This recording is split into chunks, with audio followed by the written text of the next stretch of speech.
avez-vous des addictions et surtout, est-ce que vos addictions impactent votre vie professionnelle? On va faire le point sur l'articulation entre ces troubles du comportement ou plutôt ces conséquences de troubles de santé mentale et ce qui se passe au travail avec Camille Puech, le président de Kelly Social, et Alexis Péchard, l'administrateur à la firme, c'est aussi président de GAE Conseil. Bonjour messieurs. Bonjour. Bonjour. Alors on va peut-être commencer en faisant simple. Déjà, je vais me tourner vers vous, Alexis Péchard. Quand on dit addiction, déjà on parle de quoi? Alors on parle d'une maladie qui est chronique, qui est récidivante, qui va toucher directement le cerveau, d'accord, et qui va s'exprimer par 3 niveaux de dépendance: la dépendance psychique, psychologique, la dépendance physique ou physiologique, et la dépendance sociale ou comportementale. Et c'est ces 3 dimensions qui vont faire l'addiction. Et quand on parle d'addiction au travail, là, Camille Puech, est-ce qu'il y a une distinction ou est-ce que c'est des choses qu'on importe de la vie perso ou est-ce que c'est parfois des choses que l'on peut créer directement au travail grâce au process peut-être qui sont dysfonctionnels? Alors, il y a deux choses dans la question parce qu'il y a une forme d'addiction qui est l'addiction au travail. Ça existe, oui. Ça existe. Et workaholic. Exactement, le workaholic. Et il y a l'autre aspect qui est d'avoir une addiction et qu'elle vienne affecter Perturber. le travail. Et il y a un troisième élément que vous évoquiez, c'est le fait que le travail peut être lui-même facteur, favoriser la survenance d'une addiction chez l'individu. Et ça, on le voit notamment dans cette période de forte transformation. Le monde du travail change, bouge énormément, ou à l'inverse ne bouge pas assez, mais tous ces facteurs-là favorisent l'anxiété chez l'individu. Et que ce soit les substances psychoactives ou les comportements qui annihilent finalement le fonctionnement du cerveau, ça permet finalement de s'échapper, de s'isoler, de se protéger du trouble, du facteur de risque qui peut être le travail. Quand on parle de comportement, c'est par exemple parier sur des résultats sportifs ou par exemple regarder les résultats de son entreprise toutes les 5 minutes. Ça, Exactement. En fait, tout ce qui va être paris sportifs vont faire partie effectivement de ce qu'on appelle les addictions sans produit ou les addictions comportementales, effectivement. Il y a tout ce qui est en lien avec les écrans et la grande famille des cyberdépendances. Il y a l'addiction au jeu d'argent, très, très large, qu'elle soit en ligne ou sur... et qui peut faire d'énormes dégâts sociaux d'ailleurs. Exactement. Et sur le plan professionnel, est-ce qu'il y a des types d'addictions qu'on retrouve plus souvent, Camille Puech, dans le cadre du travail? Ce n'est pas un risque psychosocial, vous me l'expliquiez avant, mais c'est plutôt une conséquence d'un trouble mental. Mais sur le monde du travail, qu'est-ce qu'on retrouve très souvent comme type d'addiction? Alors, les addictions, je dirais, aux psychotropes sont sur une tendance baissière. Bonne nouvelle. Bonne nouvelle. Il y a 50 ans, il était d'usage d'avoir de l'alcool lors du déjeuner. Même à l'école. Aujourd'hui, même à l'école, exactement, le vin.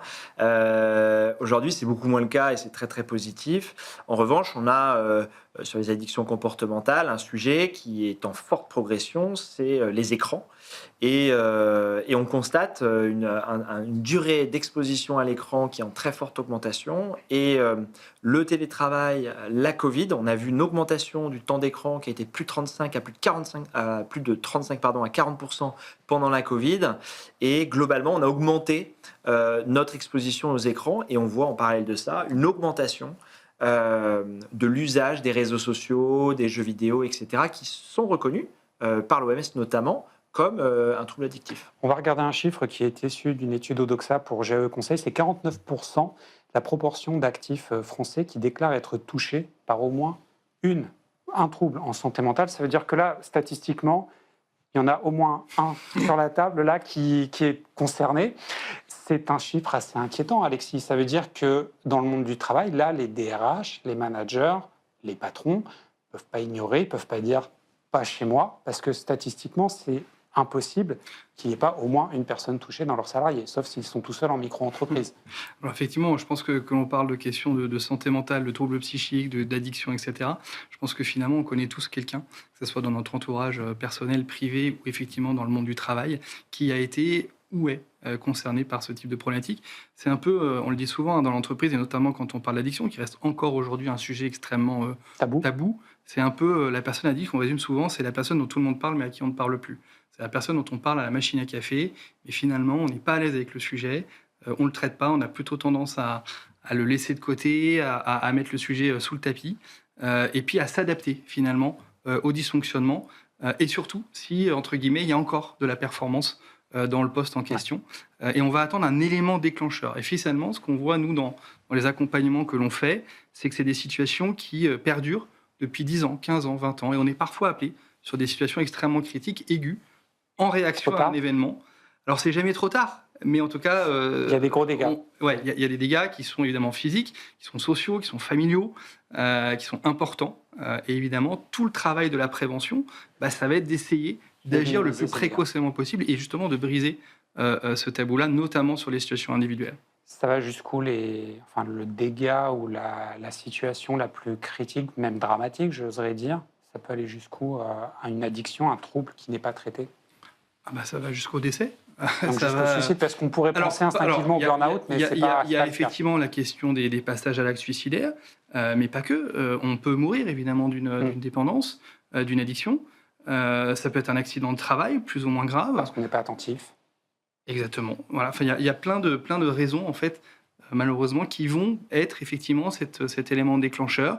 Nous, on va faire des interventions sur des cellules de crise suite à des overdoses sur site. Ça peut être un malaise, ça peut être effectivement un accident ou un presque accident. Ça peut être quelque chose qui va être révélé par la presse ou une prise de conscience par un client, un partenaire, etc. La question du regard de l'autre est aussi quelque chose de très important dans la prise de conscience. Je tourne vers vous, Camille, parce que la grande question, quand il y a un problème de ce type-là, c'est qui doit le gérer. Or, c'est compliqué, vu que là, c'est vraiment le type de problème assez sensible, assez compliqué aussi, parce qu'on n'est pas forcément préparé en amont à gérer un comportement addictif grave chez un collaborateur. Donc, dans une entreprise, si on constate qu'un collaborateur est en difficulté, a un comportement, ne serait-ce même pas confirmé, mais potentiellement addictif, qui doit prendre ça en charge? Alors, il y a plusieurs choses. Déjà, le détecter, ça nécessite un effort. Donc, c'est très très facile de ne pas le détecter. C'est ce que vous nous disiez. C'est facile de ne pas le détecter que de le détecter. Donc, c'est déjà, s'il y a une détection qui est faite, c'est que l'employeur a déjà mis en œuvre une démarche qui permettait la détection. Vous ne détectez que les choses sur lesquelles vous mettez un capteur. Voilà. S'il n'y a pas de capteur, vous ne détectez rien du tout et tout va bien. Il faut comprendre que on parlait du vin tout à l'heure, l'alcool, mais même les comportements sont des refuges aux difficultés rencontrées dans la vie et que globalement ça fait plaisir. Tout le monde, une forme de tabou sur le sujet parce que tout le monde y trouve son gain. Et donc voilà, on n'en parle pas. À savoir qui doit gérer le problème, pour moi, le premier raisonnement, il est très simple, c'est qui en subit les conséquences. Il y a l'individu, évidemment, sauf que le problème, c'est que lorsque l'on est dans une addiction, on a effectivement, tu évoquais 3 types de dépendance. Il peut y avoir du déni aussi chez l'individu. Exactement, et puis il y a cette addiction qui fait qu'on n'a pas la hauteur qui nous permet de prendre conscience forcément qu'on est dans un comportement addictif. Ça, c'est la première chose. Et au final, qui est l'organe qui... finalement paye les conséquences, c'est l'entreprise, c'est l'organisation. Croire que parce qu'on n'est pas responsable de la cause, eh bien, on n'a pas à gérer les conséquences, c'est une erreur d'arbitrage colossale. L'employeur est responsable, mais quel est le manager ou le DRH? Quelle est la personnalité dans l'entreprise, dans l'organigramme, qui va devoir prendre le problème à bras-le-corps? Parce que ça peut être un problème si ce n'est pas bien défini. Exactement, mais... Là où ça fonctionne le mieux, c'est quand la responsabilité elle est collective. C'est-à-dire que évidemment, vous avez besoin d'avoir des RH qui sont plus sensibilisés au sujet, des préventeurs également qui maîtrisent mieux le sujet, des partenaires sociaux aussi, des référents. Mais quand on lance une campagne de prévention sur un sujet, l'enjeu c'est que tout le monde soit sensibilisé au sujet à son égard, mais aussi être en capacité de détecter les signaux chez les autres et de savoir sur quel levier tirer ou agir pour gérer la situation. Par exemple, un signal, ça peut être le collaborateur qui arrive tous les matins à 7h, repart tous les soirs à 22h. Ça peut peut-être faire plaisir au N+1 qui se dit la personne est engagée. Et en fait, c'est pas de l'engagement. En fait, il faut avoir le courage de dire non, là, c'est pas correct. Alexis, vous en pensez quoi? Je dirais qu'il y a un peu 2 grandes catégories de ce qu'on appelle les signaux faibles. Il y a ce qui va être effectivement lié au travail directement. Ça, c'est du work-alcoolisme, très clairement. Peut-être, et pas forcément, et attention aux étiquettes que l'on donne, mais c'est en tout cas quelque chose qui nous met en alerte, qui nous interroge et qui sort du cadre. En tout cas, ça c'est sûr. Et puis, il y a tout ce qu'on va appeler les signaux faibles qui vont être liés plutôt sur un aspect psychocomportemental, avec des modifications de comportement et avec des signes qui sont plus ou moins aigus et parfois plus ou moins chroniques. D'accord ? Et il y a des signes qui vont même nécessiter une intervention rapide et d'urgence, parce qu'on est face à quelqu'un qui est soit sous l'emprise d'un produit, soit quelqu'un qui est peut-être sous l'emprise qui fait une crise de manque, tout simplement. Et puis, ça peut être quelque chose qui vient masquer quelque chose de plus grave. Attention, tous les signaux que l'on peut avoir peuvent venir masquer. Je vais prendre un exemple très caractéristique. Dans un grand groupe de transport qu'on a accompagné il y a quelques années, l'élément déclencheur à la mise en place d'une politique au niveau de cette organisation a été un AVC chez un collaborateur où on est intervenu trop tard. Pourquoi ? Parce que ce collaborateur, tout le monde le savait, que ce monsieur, il avait un problème avec l'alcool. Et quand ils sont intervenus, ils l'ont dépisté, le salarié reconnaissait qu'il avait trop consommé au déjeuner, il ne disait pas qu'il avait un problème d'alcool. Le test révélait effectivement qu'il était positif, qu'il était au-delà des 0,50, d'accord ? Simplement, en fait, tous les signaux qui ont fait qu'il y a eu cette action venaient masquer en réalité un AVC. Ça aurait été quelqu'un d'autre, ils n'auraient pas attendu, ils auraient appelé le 15 en fait. Et là, ils se sont substitués aux services médicaux en utilisant un test de dépistage à des fins diagnostiques. Et là, l'employeur a exposé sa responsabilité parce qu'il a utilisé ce test comme un élément diagnostique et donc il est intervenu trop tard. Les secours sont arrivés plus de 2 heures après le début de l'incident, vous voyez. Donc attention à ces signaux faibles. Ce sont tous ces signaux en plus ou en moins sur le plan du comportement qui doivent nous faire agir, certains plus urgemment que d'autres. Et l'entreprise doit avoir, enfin les dirigeants doivent avoir conscience de leurs limites aussi pour traiter C'est ce que rappelait Camille à l'instant, et c'était très bien effectivement sur le rôle collectif des uns et des autres. On parlait du déni tout à l'heure, moi je rappelle souvent qu'il y a un déni du collectif de travail aussi, et dire que le déni du collectif, à un moment donné, il alimente le déni individuel. Tant que le sujet n'est pas nommé, il n'existe pas. Et tant qu'il n'existe pas, forcément pour la personne qui est en difficulté, il n'y a pas de problème, quoi. Après, il y a un deuxième facteur qui rend les choses assez complexes, c'est le respect de la vie privée. C'est-à-dire que l'employeur doit détecter les signaux faibles sans être intrusif. L'équilibre, il se situe où ? Parce que ça aussi, c'est pas évident. On peut se faire reprocher d'être intrusif. Oui, et ça, c'est un problème français, parce qu'on est dans un pays dans lequel on met une barrière très très forte sur la protection de la vie privée, là où dans le reste du monde, en fait, cette barrière n'existe pas tant que ça. L'employeur est beaucoup plus responsable de ce qui se passe dans la vie privée de l'individu que ce qu'on a en France. Et pour la simple et bonne raison que naturellement, en fait, votre vie privée influe votre vie professionnelle et votre vie professionnelle influe votre vie privée. On a mis cette barrière en France pour plein de bonnes raisons, mais qui, sur ce sujet, occulte une capacité à accompagner l'individu de manière holistique. Et c'est ça qui fonctionne quand on doit adresser une addiction, qu'elle soit d'ordre personnel et qui vienne dans le travail, mais aussi qu'elle soit liée au travail. Si quelqu'un, je vois des organisations qui ont un travail très très intense et qui développent une culture du pot collectif après le travail, parce que ça permet d'apaiser les tensions qu'on a eues pendant la journée, de mieux se connaître, de débriefer, etc., etc. Sauf qu'il y a un moment, dans ces organisations, on voit se développer des personnes qui, s'il n'y a pas de pot après le travail, ne savent pas ce qu'elles vont faire de leur soirée.